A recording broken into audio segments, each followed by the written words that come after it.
परमेश्वर के लिए आपकी कीमत तो सब कुछ है कि उसने अपने इकलौते पुत्र यीशु को भेजा कि वो क्रूस पर आपके लिए मरे, कि आपको छुड़ाएं। आप तो परमेश्वर के सामने सबसे कीमती मोती हैं।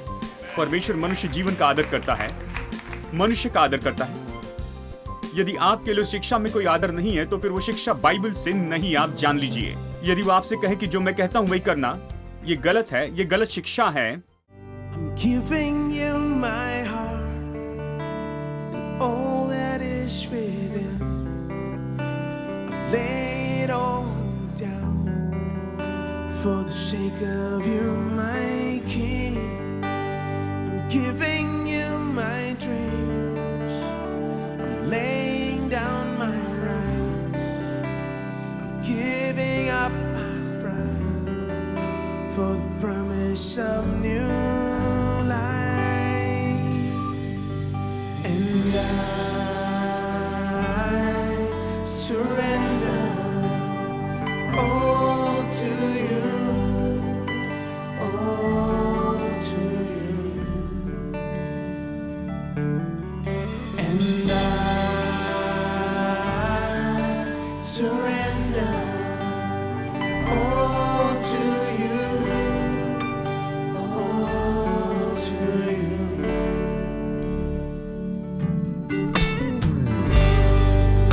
I'm singing you this song, waiting at the cross, and all the world owes you. I count it all as lost for the sake of knowing you, the glory of your name, to know the lasting joy in sharing in your pain. And I surrender all to you, all to you. And I surrender all to you, all to you.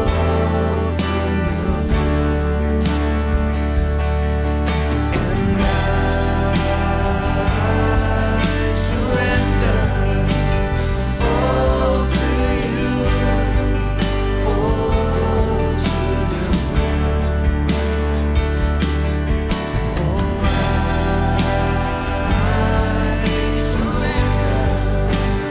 all to you, all to you.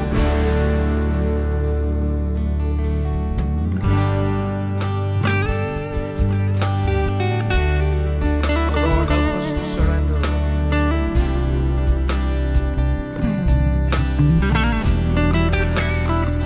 every area of our life.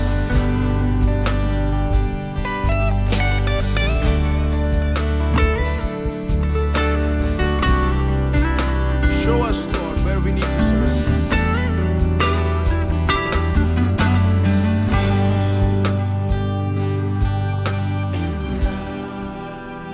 I surrender all to you, all to you. And I surrender all to you, all to you.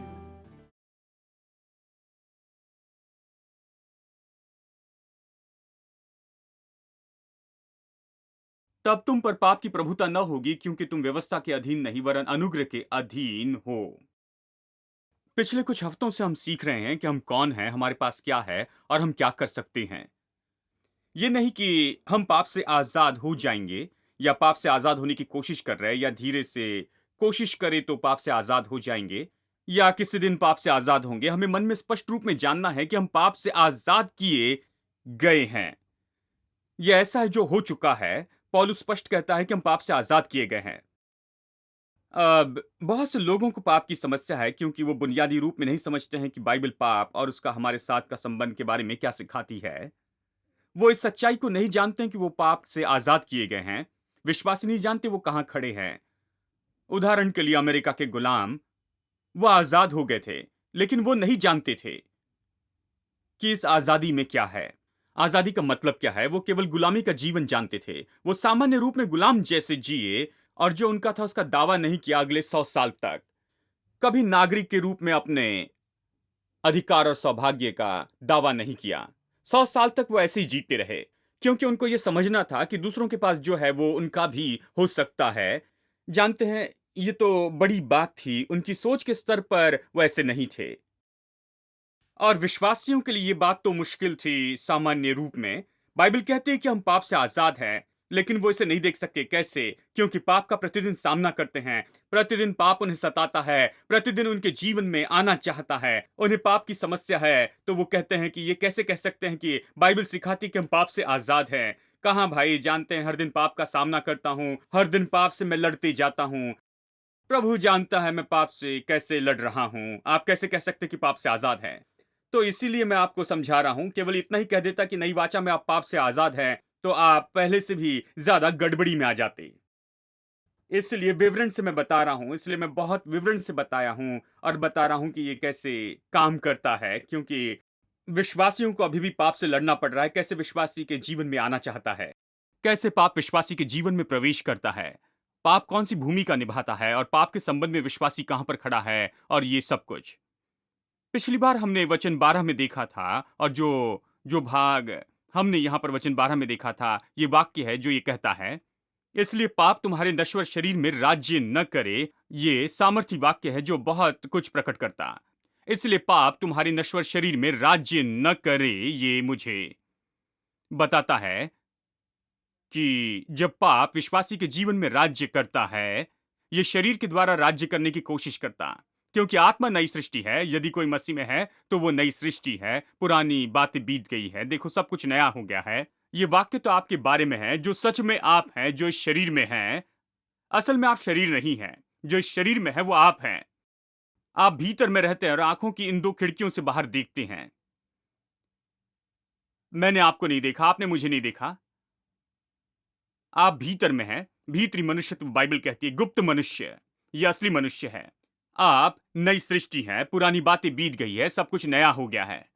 और प्राण दिनों दिन वचन से नया होते जा रहा है। मन के नए हो जाने से प्राण प्रतिदिन नए होते जाता है। ये पूरी तरह नया नहीं है, ये प्रतिदिन नया होते जा रहा है। अब जबकि आत्मा नई है, पाप आत्मा के द्वारा नहीं आ सकता। आत्मा चाहता है कि परमेश्वर के लिए जिए, वो प्रभु में प्रसन्न होता है। यह आत्मा आनंद और खुशी से भरी है। ये प्रभु की आराधना करना चाहती, पीछे चलना चाहती। हमारा मन जिस हद तक नया बनाया गया उतना ही प्रभु में जीना चाहता है। लेकिन शरीर तो पाप का शरीर है। पाप का शरीर क्या करता है? देखिए, परमेश्वर ने शरीर में कुछ इच्छाएं रखी हुई हैं, ठीक है। मैंने पिछले हफ्ते इसके बारे में बताया, खाने पीने की इच्छा और ये सब कुछ, और दूसरी इच्छाएं, शारीरिक इच्छाएं जैसे ये सब है। ये सब कुछ परमेश्वर ने दिया है, ये बुरी नहीं। लेकिन पाप तो परमेश्वर के द्वारा दी गई सही इच्छाओं को लेकर उसे भक्तिहीन रूप में बदल देता है। ये प्रभु ने दी इच्छा है, लेकिन पाप कहता है कि उसे भक्तिहीन तरीके से पूरा करते जाओ। कोई फर्क नहीं पड़ता कि कैसा पूरा करते हैं, प्रभु ने दिया इसलिए इसे पूरा करना है। इससे क्या फर्क पड़ता है? कैसे भी जिए, जैसे भी जिए, कोई फर्क नहीं पड़ता। प्रभु ने इसे रखा है, इसलिए पूरा करते चले जाओ, इसे पूरा करो। यदि भूख लगी तो चुरा कर खाओ, ठीक है, क्योंकि तुम्हें खाना है। पाप यही तो है। देखिए, खाना गलत नहीं, लेकिन चुरा कर खाना ये गलत है। देखिए, यानी पाप हमेशा ऐसा ही है। शैतान ने सच में कभी कोई आविष्कार नहीं किया है, उसने कोई सृष्टि नहीं की है। वो सृष्टिकर्ता नहीं, परमेश्वर है। यानी शैतान ने जो भी किया है, जो प्रभु ने किया उसे लेकर उसने उससे बुरे में बदल दिया। परमेश्वर ने मनुष्य को विश्वास से जीवित रहने के लिए बनाया, शैतान ने इसे लेकर डर में बदल दिया। डर और कुछ नहीं, विश्वास है। यह अलग तरह का विश्वास है। कुछ लोग कहते हैं डॉक्टर ने मुझे बताया कि 3 महीने में मैं मर जाऊंगा, मैं 3 महीने में मर जाऊंगा, ये विश्वास है। ये गलत दिशा में विश्वास है। देखिए, कुछ लोग कहते हैं मैं डर गया हूं, डूब रहा हूं, मैं खत्म हो गया हूं, ये विश्वास है। देखिए, वो कहते हैं मैं डूब रहा हूं, वो खत्म हो गए हैं, ये गलत दिशा में विश्वास है। डर और कुछ नहीं, केवल विश्वास है। देखिए, सच में शैतान ने कोई आविष्कार नहीं किया, जाकर डर नहीं लाया है। विश्वास तो पहले ही वहां था, उसने उसे डर में बदल दिया। उसी तरह से उसने धार्मिकता ली और उसे पाप में बदल दिया, बस यही। सही तरह का जीवन बदलकर गलत तरह का जीवन बना दिया, बस यही। पाप इसी के बारे में है। यानी इसलिए बाइबल कहती है, इसलिए पाप तुम्हारे नश्वर शरीर में राज्य न करे। जब पाप आना चाहता है वो शरीर से प्रवेश करता है, क्योंकि शरीर नश्वर उसकी सारी इच्छा और अभिलाषाओं में होता है, कई बार नियंत्रण से बाहर होता है। इसलिए ये मौका देता है कि पाप भीतर में प्रवेश कर सके। यानी ये बहुत सी बातें बताता है। एक तो क्योंकि उसने कहा इसलिए पाप तुम्हारे नश्वर शरीर पर राज्य न करे, यानी पाप उस मार्ग में आता है, शरीर से आता है, शरीर की इच्छाओं से पाप आता है। ये शरीर के द्वारा आता है। इसका अर्थ है कि हमें शरीर को जांचते रहना चाहिए, नियंत्रण में। पौलुस कहता है मैं अपने शरीर को नियंत्रण में लाता हूं कि सबको प्रचार करने के बाद मैं व्यर्थ ना हो जाऊं, मेरा जीवन बर्बाद ना हो। मैं अपने शरीर को नियंत्रण में लाता हूं। यानी पाप शरीर के द्वारा राज्य करना चाहता है, इसलिए हमें शरीर को जांचते रहना है और शरीर की अभिलाषाएं और इच्छाओं को जांचना है, और ये कैसे संभाली जाती देखना है, और कैसे ये जाती है और कैसे इसे मैनेज करते हैं, ये महत्वपूर्ण है। हम इससे जो चाहे नहीं कर सकते। और यदि आप इसे नहीं जांचते हैं, यदि आप इस पर कोई नियंत्रण नहीं रखते, तब ये मौका देता है कि पाप भीतर में आ जाए। तीसरा है, ये कहता है इसलिए पाप को राज्य नहीं करने दे, मतलब पाप राज्य नहीं करना है। जैसे कुछ लोग कहते हैं देखिए भाई क्या करे, परमेश्वर ने इसे यहां पर रखा है, देखिए मुझे इसे करना है। आपको इसी तरह से करना होगा क्योंकि प्रभु ने इसे रखा है। मुझसे मत पूछिए क्योंकि परमेश्वर ने इसे रखा है। प्रभु पर दोष लगाते हैं, हर बात के लिए प्रभु पर दोष लगाते। प्रभु ने ये मुझ में रखा है तो ये मुझ पर अभिषेक के रूप में आता है, क्या करूं? तो मैं जाकर इसे करता हूं क्योंकि ये मुझ पर आता है, तो मैं कुछ नहीं कर सकता क्योंकि प्रभु ने इसे रखा है। क्यों? उसने यहां पर रखा है। नहीं, बाइबल में ऐसी कोई बात नहीं जो कहती है कि विश्वासी वहां पर खड़ा होता है और पाप आकर उस पर छा जाता है और वो कुछ नहीं कर सकता। ये कहता है आपको इसे नहीं करना है, पाप आप पर राज्य न करे। इसका अर्थ है आप इस पाप से बड़े हैं जो आप पर राज्य करना चाहता है। आप अपने शरीर से निश्चय ही बढ़कर हैं। आप अपने शरीर को अधीनता में लेकर आ सकते हैं, इसलिए आपको पाप को राज्य नहीं करने देना है। हर एक विश्वासी जो पाप करता है वो इसलिए पाप करता है क्योंकि वो खुद इसकी अनुमति देता है, जानबूझकर वो अनुमति देता है और वो पाप को अपने ऊपर राज्य करने देता है। चौथी बात मैंने बताई थी कि हमें कुछ करना ही होगा। आज हम इसी बात को देखते जाएंगे। हम यहां पर रुके थे कि हमें कुछ करना है, क्योंकि ये कहता है कि राज्य न करने दे। इसका मतलब ये जिम्मेदारी है हम पर, इसलिए पाप तुम्हारे नश्वर शरीर पर राज्य न करे। प्रभु ने नहीं कहा चिंता नहीं करना मैं निपट लूंगा। यदि वो ऐसे कहता तो तीसरा पॉइंट यहीं पर खत्म हो जाता। लेकिन परमेश्वर कहता है कि पाप तुम पर राज्य न करे, इसलिए हमसे मांग की जाती है। यहां पर हमसे ये कहा जाता है कि हम कुछ करें। अब मसीह शिक्षा में चलिए मैं कहता हूं, मसीह शिक्षा तो हमेशा इसी तरह होती है। यह हमेशा इस बात की मांग करती है कि आप तो हमेशा हमेशा यहां पर इस बात में महत्वपूर्ण भूमिका निभाएं। यीशु ने हमारे उद्धार के लिए सब कुछ किया है, हमें कुछ भी नहीं करना है उद्धार के लिए। मुझे क्रूस पर मरना नहीं है, कोई दंड उठाना नहीं है, मुझे यहां पर कुछ भी नहीं करना है, मुझे कुछ भी नहीं करना है। देखिए उसने सब कुछ कर दिया है, ठीक है, लेकिन फिर भी मुझे कुछ करना है। फिर भी मुझे सुसमाचार सुनना है, मुझे सुसमाचार पर विश्वास करना है और मुझे अंगीकार करना है यीशु मेरा उद्धारकर्ता प्रभु है। यीशु ने नहीं कहा कि देखो मैं आता हूं, मैं तुम्हारे दरवाजों को तोड़ दूंगा और तुम्हारे घर में आ जाऊंगा। ऐसे नहीं कहता। वो कहता देखो मैं द्वार पर खड़ा हूं और खटखटाता हूं। वो द्वार पर खड़ा खटखटाता है। यदि कोई द्वार खोलता है तो मैं भीतर आऊंगा, मैं उसके साथ भोजन करूंगा और वो मेरे साथ में, वो कहता है। यानी ये तो बस इसी तरह से है। जब बाइबल का सत्य बताया जाता है तो निश्चय आपको ध्यान से सुनना है। ये सत्य है या नहीं इसे आप जानेंगे कैसे? जब कोई कहता है चिंता मत करना, हम सब कुछ देख लेंगे, बस हमारी सभा में आना, हम सब कुछ कर लेंगे, सिर से लेकर पैर तक हम देख लेंगे। गलत है, कुछ गलत है। आप कोई टेबल या कुर्सी या ऐसी कुछ चीज नहीं है। आप ऐसे नहीं है जो सोच नहीं सकते हैं, जो काम नहीं कर सकता है, मूल्यांकन नहीं कर सकता है, कोई निष्कर्ष नहीं निकाल सकता है। यदि कोई आपके साथ ऐसा व्यवहार करे जैसे कि आप कुछ सोचते ही नहीं हैं, बस वहीं पर रहें, हम अपने अभिषेक से सब कुछ कर लेंगे, आपके लिए सब कुछ हम देखभाल करेंगे, हम आपके लिए सब कुछ करेंगे, तो फिर ये गलत है। देखिए, क्योंकि परमेश्वर हमारा आदर करता है इतना ज्यादा कि वो हमेशा हमारे लिए व्यवहारिक काम पूरा करने के लिए रखता है। वो हमेशा कहता है तुम्हें ये करना है, मैंने ये किया, तुम्हें ये करना होगा, जब तुम ये करोगे तब इसे पा सकते हो। यदि आपके लिए कोई भूमिका नहीं तो फिर आपके लिए कोई आदर नहीं है। इसलिए मुझे ये परमेश्वर पसंद है क्योंकि वो मनुष्य का आदर करता है, इतना ज्यादा क्योंकि उसी ने इन्हें बनाया है। वो जानता है कि ये कैसे हैं। ये परमेश्वर के स्वरूप समानता में है, और यदि वो उन्हें इस तरह से आदर नहीं देता है तो वो अपना ही अपमान कर रहा है, क्योंकि वो तो उसी के स्वरूप और समानता में बनाए गए हैं। दूसरों को आपकी परवाह नहीं है, वो परवाह नहीं करते, वो इस बात को नहीं समझ सकते कि आप कैसे बनाए गए हैं। ये सच्चाई कि आप परमेश्वर के स्वरूप समानता में बनाए गए कोई यूनिवर्सिटी नहीं बताएगी। वो तो बस इस बारे में कहते हैं मनुष्य का आदर करे और ये सब कुछ, और अंत में उस बात को बताते हैं कि आपकी हड्डियों की कीमत क्या है, शरीर और खून की कीमत क्या है, और इसका जोड़ लगाते हैं केवल $5 या $10 में, जानते हैं, केवल यही कीमत है। लेकिन परमेश्वर के लिए आपकी कीमत तो सब कुछ है कि उसने अपने इकलौते पुत्र यीशु को भेजा कि वो क्रूस पर आपके लिए मरे, कि आपको छुड़ाएं। आप तो परमेश्वर के सामने सबसे कीमती मोती हैं। परमेश्वर मनुष्य जीवन का आदर करता है, मनुष्य का आदर करता है। यदि आपके लिए शिक्षा में कोई आदर नहीं है तो फिर वो शिक्षा बाइबल से नहीं, आप जान लीजिए। यदि वो आपसे कहे कि जो मैं कहता हूं वही करना, ये गलत है, ये गलत शिक्षा है। और यदि वो बस कहें कि आप आए, आप मेरे पास में आए और मैं आपके लिए भविष्यवाणी करूंगा, मेरे पास में आना और मैं प्रभु से पूछूंगा कि आपको क्या करना चाहिए, तुम मेरे पास में आओ, मैं आपके जीवन की देखभाल करूंगा और तुम पर कोई कर्जा नहीं आएगा और तुम कोई परेशानी में नहीं आओगे, मैं तुम्हारा जीवन चलाऊंगा, ये तो गलत शिक्षा है मेरे दोस्तों, क्योंकि इसमें आपके लिए कोई आदर नहीं है। आप कुछ नहीं, ऐसा व्यवहार होता है। जब आपसे कुछ सोचने के लिए कहा जाता है, जब आपको कुछ मूल्यांकन करने के लिए या कुछ करने के लिए यहां पर कहा जाता है, तो फिर आप बिल्कुल सीधा हो जाए, क्योंकि यहां पर परमेश्वर आपसे बातें करता है। वो आपके साथ में आदर से व्यवहार करता है और आपसे अपेक्षा करता है कि आप मनुष्य हो जाएं और कुछ काम करने लगे। आमेन।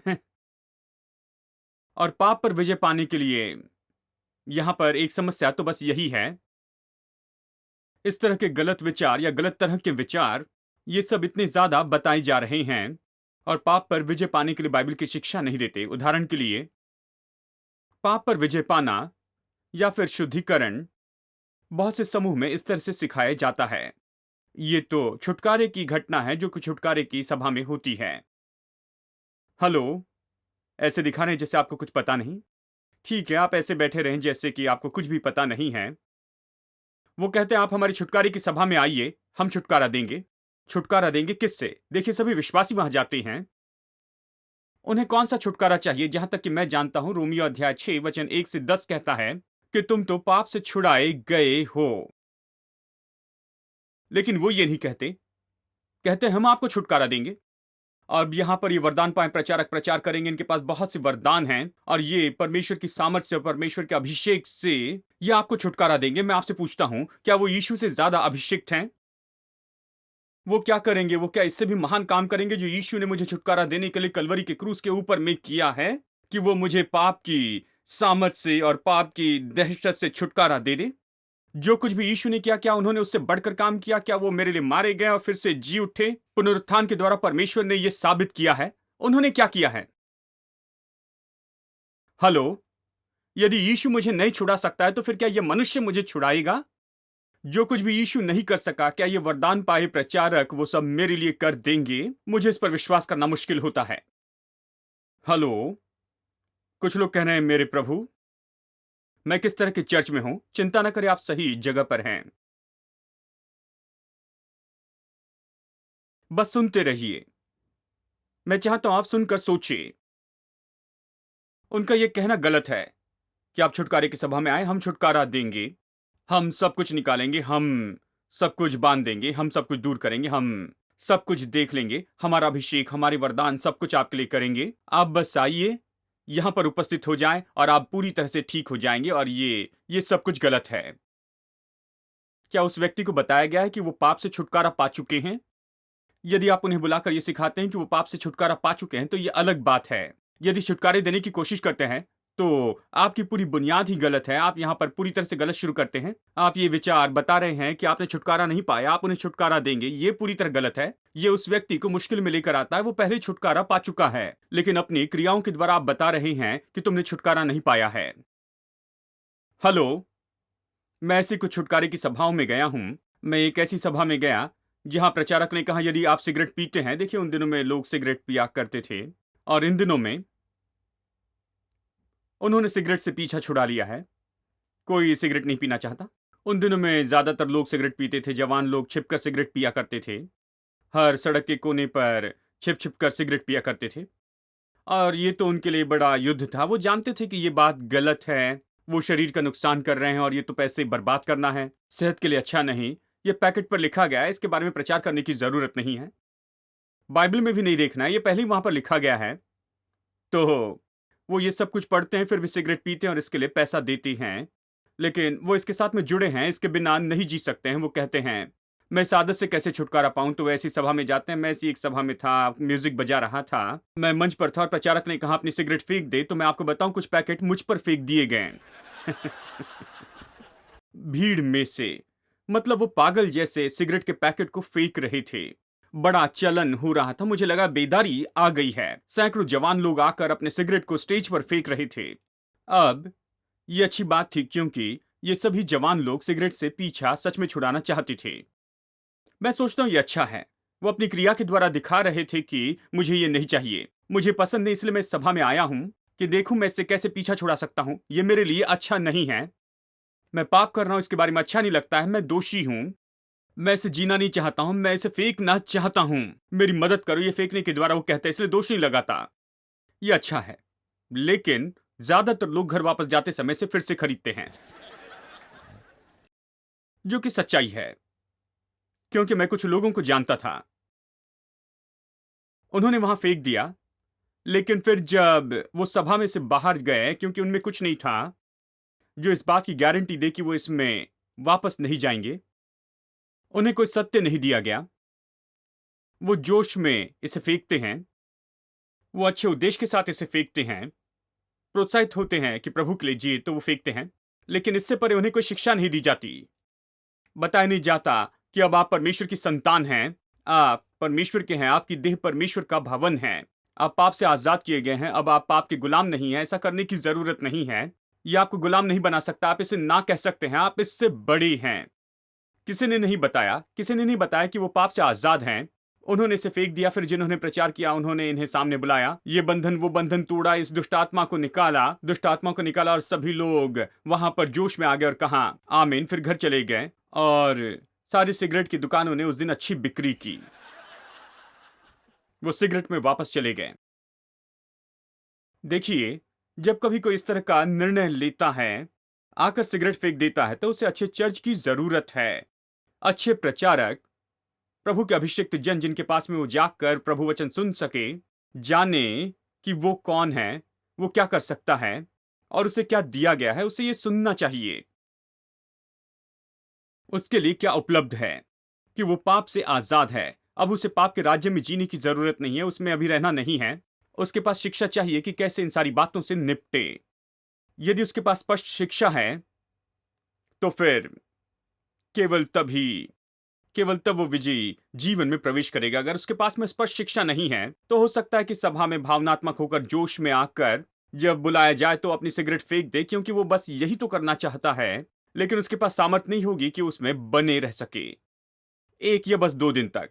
फिर वो वापस उसमें जाता है। ठीक है, आप मेरी बात समझ रहे हैं। शराब के साथ में बिल्कुल ऐसी ही बात होती है। Every day with you, Lord, sweeter than the day before.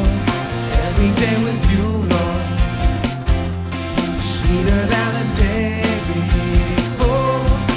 Every morning I will worship, every evening I'll adore. Every day with you, sweeter than the day before.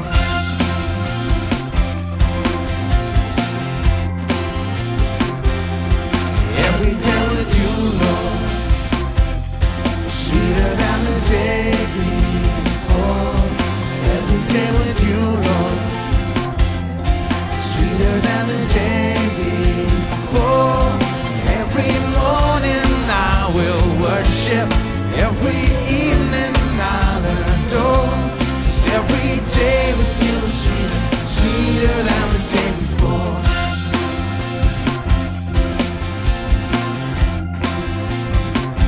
What a privilege to know you like I know you, to be loved like you love me. What an honor to worship, truly worship, from this heart that you have freed. From the rising of the sun to setting of the same. Every day with you, Lord, sweeter than the day before. Every day with you, Lord, sweeter than the day before. Every morning I will worship, every evening I'll adore. 'Cause every day with you is sweeter, sweeter than the day before. What a wonder to live like. What a wonder to live like, really live like, overcoming anything. What a reason to live, to freely live, to every day, my everything. From the rising of the sun to the setting of the same. Every day with you, Lord, sweeter than the day before. Every day with you, Lord, sweeter than the day before. 'Cause every morning I will worship, every evening I'll adore. 'Cause every day with you is sweeter, sweeter than the day before. Let's keep clapping our hands. We're gonna sing and you'll repeat after us. Right? Repeat after me.